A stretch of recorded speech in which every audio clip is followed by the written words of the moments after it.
ধন্যবাদ।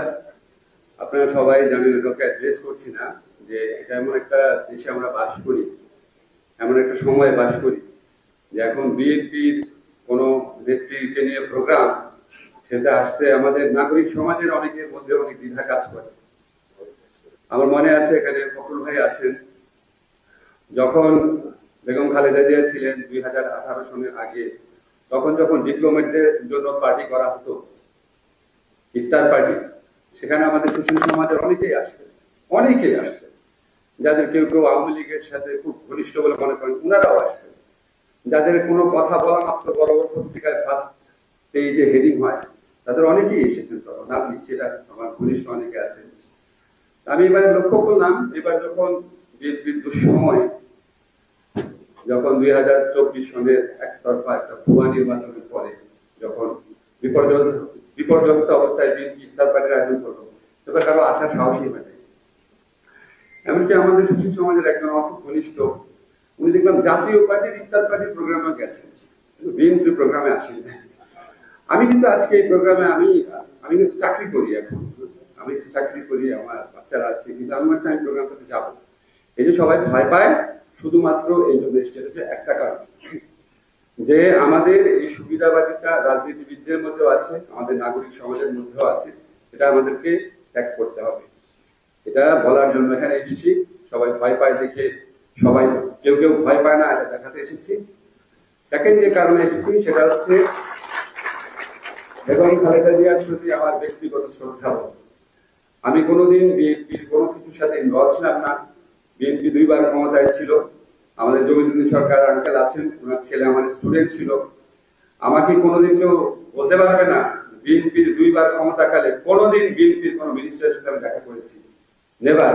তারা প্রত্যেকে পার্সোনালি আমার প্রচন্ড ক্লোজ ছিলেন। বিপদ আমি সাংবাদিক ছিলাম, আব্দুল্লাহ শিকদার ভাই জানেন, মান্নান ভুইয়া, ডক্টর খন্দকার মোশাররফ হোসেন, সালাম তালুকদার, ওনারা আমার এত ক্লোজ ছিলেন। মান্নান ভুইয়ার গাড়ি ছিল, উনি গাড়িতে করে আমাকে শাহবাগ নামিয়ে দিতেন মাঝে মাঝে যখন সাংবাদিকতা করতাম।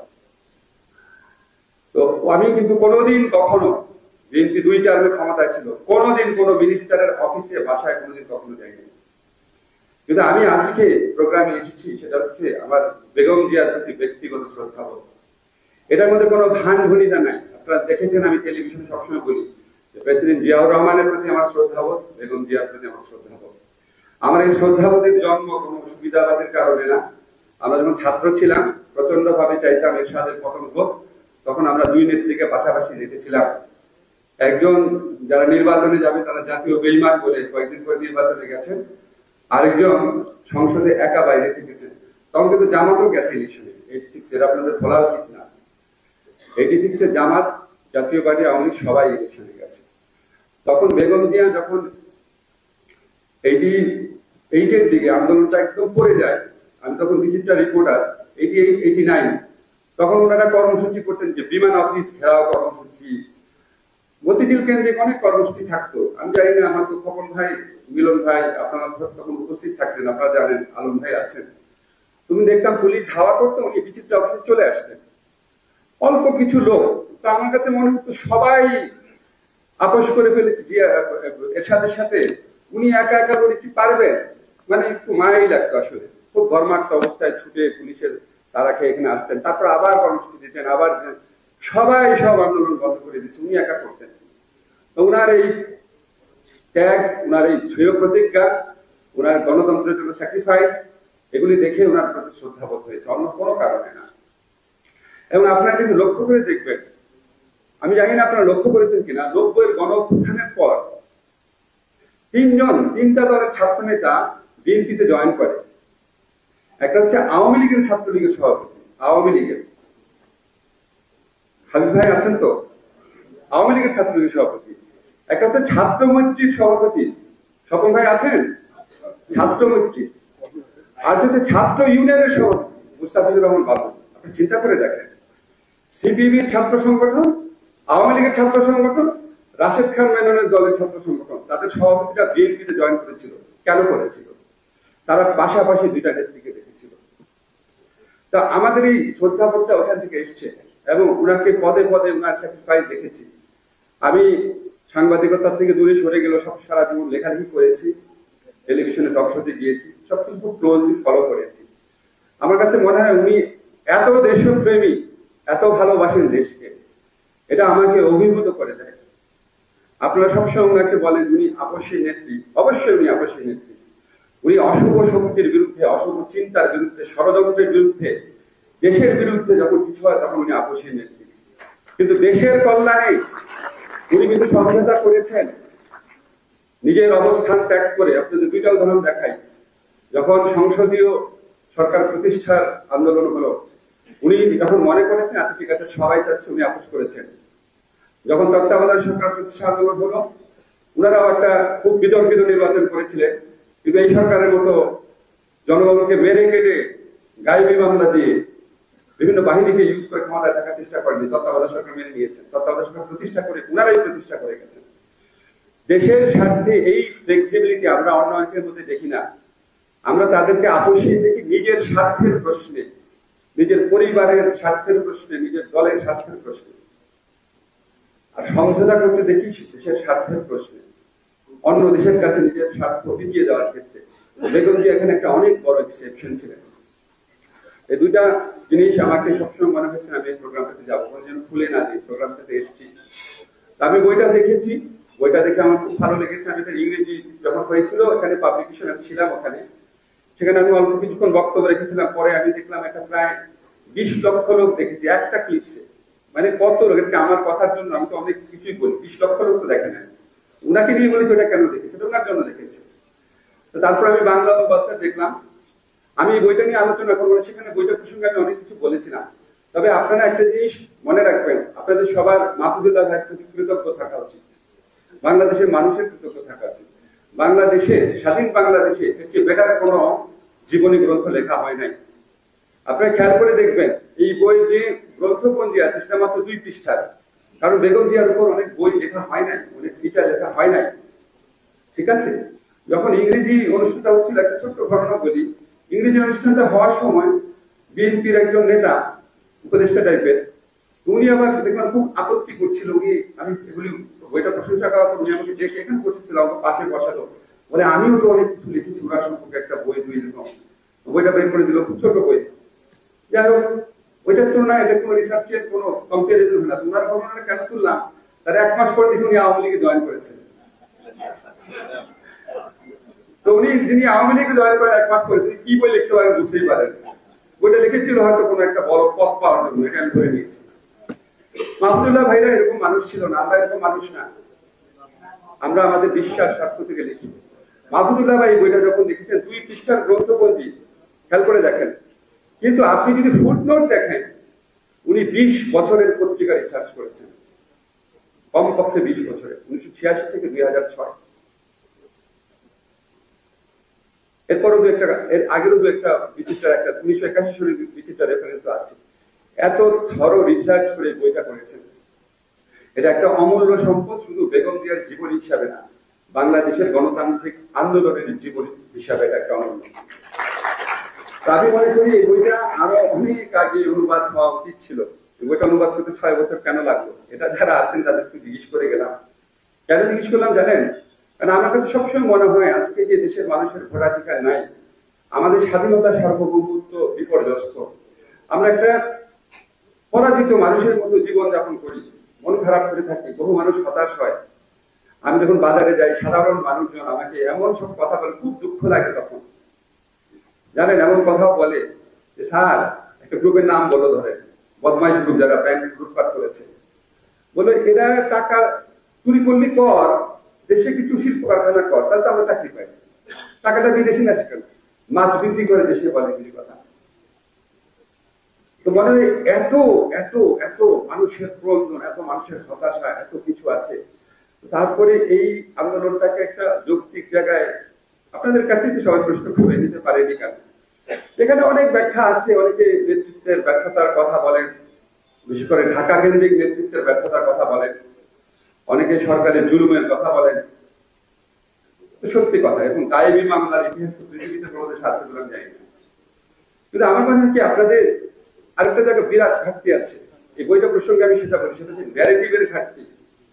আপনাদের বিরুদ্ধে যে প্রচারণা হয়, মিথ্যা প্রচারণা হয়, আপনারা সেগুলি ঠিক মতো জবাব দিতে পারেন না। আপনাদের কোনো রিসার্চ সেল নাই, আপনাদের কোনো ডেডিকেটেড মানুষ নাই। আমি আপনাকে এক্সাম্পল দেখাই। এই বইটা অনুবাদ হতে 6 বছর লাগলো কেন, সেটা একটা প্রশ্ন। আপনার কি মনে হয় আওয়ামী লীগ নেত্রী সম্পর্কে এরকম একটা বই লেখা হলে এটা অনুবাদ হতে 6 বছর লাগতো না? তার চেয়ে ভয়াবহ জিনিসটা শোনেন। যখন বেগম জিয়ার বিচার হয়, এই বিচারের মধ্যে বিতর্কিত কিছু এলিমেন্ট আছে, বিতর্কিত বিচার ছিল, সেটা নিয়ে আমি লিখেছি, বলেছি, মিজানুর রহমান খান লিখেছেন, আপনারা লিখেছেন, আপনারা বলেছেন। এইভাবে বলা না। এই যে এতগুলা বছর উনি জেলে আছে, বিএনপিতে কত বড় বড় দেখি আপনার আইনজীবী নেতা আছেন, ঝগড়া করতে করতে আবার একজন বহিষ্কার করেন, ইলেকশনে জিতেন। এত আইনজীবী, বড় বড় আইনজীবী আছেন, আপনারা কেউ কি থরো রিসার্চ করেছেন এই মামলাটা বিচারের মধ্যে কি কি অসঙ্গতি ছিল? আপনারা কি এটা ইন্টারন্যাশনাল যে জুরিস্ট কাউন্সিল আছে, হিউম্যান রাইটস অর্গানাইজেশন আছে, তাদের কাছে দিয়েছেন যে বিচারটা ফ্লড একটা বিচার? দেন নাই। কেন দেন নাই? আমার নিজের মনে প্রশ্ন বারবার আসে, আশ্চর্য কথা, এত বড় একটা সংগঠন, আপনাদের বেগম জিয়া ছাড়া আছে কি? উনি নাই, আপনারা নাই। উনি হচ্ছে অবিসংবাদিত একজন নেত্রী। উনাকে এইভাবে জেলে রাখা হয়েছে। বিএনপির আইনজীবীরা আছেন, বিএনপিতে কি মিডিয়া সেল আছে, রিসার্চ সেল আছে নাকি জানি না, আপনারা এই বিচারে কি অসঙ্গতি আছে সেটা খুঁজে বের করার মতো ক্ষমতা অবশ্যই বিএনপির মধ্যে আইনজীবীদের আছে, অনেক আছেন, অনেক বড় আইনজীবী। ইন্টারন্যাশনাল যে ফোরামগুলো আছে, হিউম্যান রাইটস অর্গানাইজেশন, জুরিস্টের অর্গানাইজেশন, এখানকার এমবেসি, সেখানে কি আপনারা বলতে পেরেছেন? এমনি মুখে বলা তো অন্য জিনিস, রাজনীতির মঞ্চে বলা তো অন্য জিনিস, এখানে বলা তো অন্য জিনিস। সেটা আপনারা কেন করেন না? আমি দেখলাম কয়েকদিন আগে বিএনপির ওয়েবসাইটে, 2 দিন আগে বা হয়তো গতকাল, আপনি একটা ভিডিও আপলোড করেছেন যে যখন ওখানে আওয়ামী লীগ নেত্রী একটা ইন্টারভিউ দিচ্ছেন, ওনাকে আবেদ খান প্রশ্ন করেছেন আপনারা জামাতের সাথে গিয়ে আন্দোলন করলেন কেন? উনি কি উত্তরটা দিয়েছে জানেন? স্ট্রেট বলেছে, মানুষের ভোটাধিকার প্রতিষ্ঠা করার জন্য আন্দোলনে গেছি জামাতের সাথে, অস্বীকার করেন। এবং উনি বলেছেন আওয়ামী লীগ তার আদর্শ থেকে বিচ্যুত হয় নাই। সহজ কথা। এর আগে একটা পত্রিকা দেখেছি, উনি বলেছেন যে উনি শুধু আওয়ামী লীগের নেত্রী না, সকল বিরোধী দলের নেত্রী। বিরোধী দল বলতে জামাতকে বুঝিয়েছেন। নিজামীকে পাশে নিয়ে উনি সংসদ থেকে পদত্যাগ করেছেন, সাংবাদিক সম্মেলন করেছেন। আপনাদের বিরুদ্ধে এই যে নিরন্তর প্রচারণা হয় বিএনপি জামাত, কথা বলি বিএনপি জামাত, বিএনপি জামাত, আপনারা কোনোদিন এই জিনিসগুলা ডকুমেন্টেড করে সাথে সাথে বলতে পেরেছেন যে আওয়ামী লীগ জামাতের বিরুদ্ধে আমাদের রুখে দাঁড়াতে হবে, আওয়ামী লীগ জামাতের বিরুদ্ধে লড়তে হবে? ওরা তো আপনাদের চেয়ে বেশি জামাতের সাথে গেছে, যায় নাই? ওদের রাষ্ট্রপতি পদপ্রার্থী গোলাম আজমের পাশে সালাম করে নাই, একসাথে সংসদ থেকে পদত্যাগ করে নাই, একসাথে এর সাথে সাথে কিছু যায় নাই। এই নেগেটিভ গুলা কি আপনারা স্ট্রংলি বাংলাদেশের সাধারণ মানুষ কিছু বলতে পেরেছেন? বাংলাদেশে বিএনপি জামাত ইকুয়েটেড হয়ে গেছে কেন? বিএনপি জামাত গোষ্ঠীর বিরুদ্ধে রুখে দাঁড়াতে হবে। আপনারা কি এটা কাউন্টার ন্যারেটিভ তৈরি করতে পেরেছেন? ওই ভিডিওটা পরশুদিন আপলোড হয়েছে কেন? 1996 এর ভিডিওটা বিএনপির ওয়েবসাইটে পরশুদিন আপলোড হয়েছে কেন? সবই তো পাওয়া যায়, আপনাদের ওয়েবসাইটে গেলে কিছু পাওয়া যায় না কেন? আপনারা কিন্তু চিন্তা করে দেখেছেন একটা দল মানে কিছু জনসভায় ভাষণ দেওয়া, লোক জমায়েত করা, মানুষকে সংগঠিত করা না? এখন তো ন্যারেটিভের যুগ, বয়ানের যুগ। ওই বয়ানের বিরুদ্ধে শক্ত বয়ান, সত্যি বয়ান তৈরি করেছেন। আমি মাঝে মাঝে দেখি যে আবার খুব দুঃখ লাগে যে অন্য পক্ষ থেকে প্রশ্ন তোলা হয় যে 1971 সালে বেগম জিয়া কোথায় ছিলেন। তাই প্রশ্ন আপনারা তুলতে পারেন না? 1971 সালে আপনি কোথায় ছিলেন? কেন তুলেন না? আমি আশ্চর্য লাগে, কেন তুলেন না? এত জঘন্য মিথ্যাচার, এত জঘন্য অপপ্রচার হয়, এটার উত্তর দেওয়ারও একটা বইতে গিয়ে অনুভব করেন না? বিচ্ছিন্ন ভাবে দেন, বিচ্ছিন্ন ভাবে দিয়ে শহীদুদ্দিন রানী জেলেও গেছে, এর তো কোনো মূল্য নাই। আপনাদের রিসার্চ সেল কই? আপনার ওয়েব পেজটা কই? আপনি বলেন যে আচ্ছা আমার তো নিউজ প্রচার করে না সরকারি গণমাধ্যম, আপনি তো বিএনপি টিভি নামে একটা অনলাইন টিভি করেন না, সমস্যা কি? নামই দেন বিএনপি টিভি, শক্তিশালী ভাবে করেন না। আপনাদের কি লোক কম আছে? আমি একটা সামান্য মানুষ, কালে ভদ্রে আমি ফেসবুকে স্ট্যাটাস দিই, আমার 1 মিলিয়ন ফলোয়ার আছে। আপনার দলের কয় মিলিয়ন ফলোয়ার আছে? এই প্রশ্নটা রেখে গেলাম। এখন আপনার এই জিনিসগুলো আপনারা বিবেচনা করে, আমি বারবার বলি, দেখেন এই যুগটা হচ্ছে প্রচারণার যুগ, শুধু দেশে না গ্লোবালিও। দেখেন প্যালেস্টাইনে হামলা চালাচ্ছে, ইসরায়েলের প্রচারণা আছে কিন্তু যে আমরা হামলা চালাচ্ছি না, আমরা আত্মরক্ষা করছি। কন্টিনিউয়াসলি এটা বলে যায়, কন্টিনিউয়াসলি। আমেরিকা আপনার ইরাকে বোমা মারলো, আফগানিস্তানে বোমা মারলো, কন্টিনিউয়াসলি একটা ন্যারেটিভ তৈরি করে গেল যে ওখানে কি রাসায়নিক বোমা আছে, ওখানে এই আছে। আপনাদের ন্যারেটিভ কোথায়? সত্যি ন্যারেটিভ, নিজেকে ডিফেন্ড করার ন্যারেটিভ।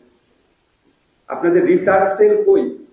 আপনাদের অনেকে আছে আমি দেখি, মানে ভাব দেখলে মনে হয় কি যে লন্ডন থেকে একটা ফোন পেয়েছে, উনি একটু বড় নেতা হয়ে গেছে, কিছুদিন পরে উনি মন্ত্রী হয়ে যাবে। মানে ভাবটা হচ্ছে নিজের স্বার্থ চিন্তা। আরে বেগম জিয়া কি নিজের স্বার্থ চিন্তা করে রাজনীতি করেছিলেন? কি বেগম জিয়া রাজনীতি করেন? আমরা তো দূর থেকে দেখেছি, উনি যখন এরশাদের বিরুদ্ধে আন্দোলন করেছেন, উনি স্বার্থ চিন্তা করেছিলেন, এটা তো উনি আগেই আপোষ করতে পারবেন। উনি যখন আপনার 111 গভর্নমেন্ট ছিল, ওইটার সাথে তো প্রথম আপোষ করতে তো ওনার কাছেই গিয়েছিল, করেছেন? আপনারা কে কি সাফার করেছেন? অবশ্যই আপনাদের অনেক নেতা কর্মী জীবন হারিয়েছে, with due respect to them, আমি তাদের কথা বলছি না, অন্য যারা মোটামুটি ভালো অবস্থানে আছেন, আপনাদের জন্য ওনার স্যাক্রিফাইসের চিন্তা করেন।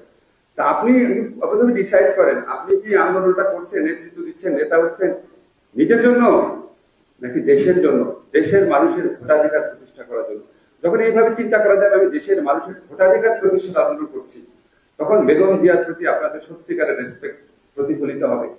উনি মানুষের ভোটাধিকারের আন্দোলন করেছেন। বাংলাদেশের মানুষ আজকে ধরেন 20-30 বছর পর আমরা কেউই থাকবো না, মরে যাবো, কিন্তু এইটুকু বিশ্বাস আমার আছে, জীবনে পড়াশোনা কম করি নাই, যে যদি কোনোদিন বেগম জিয়ার সত্যিকারের মূল্যায়ন হয়, এই যে গণতন্ত্র ভোটাধিকার প্রতিষ্ঠার আন্দোলনের অবদান, অবশ্যই ওটা স্বর্ণাক্ষরে লেখা থাকবে। উনি ভালোবাসতেন, বাংলাদেশের মানুষকে মুক্ত করতে চাইলে স্বার্থহীন ভাবে দেশের জন্য এই জনগণের ভোটাধিকার প্রতিষ্ঠার আন্দোলনের কাজ করেন। কে কি নেতা হলেন, কে কি পদ পেলেন, সেগুলির চেয়ে অনেক বড় কথা। সরি, আমার ছোট মুখে অনেক বড় কথা বললাম, যদি ভুল হয় মাফ করবেন। ধন্যবাদ সবাই।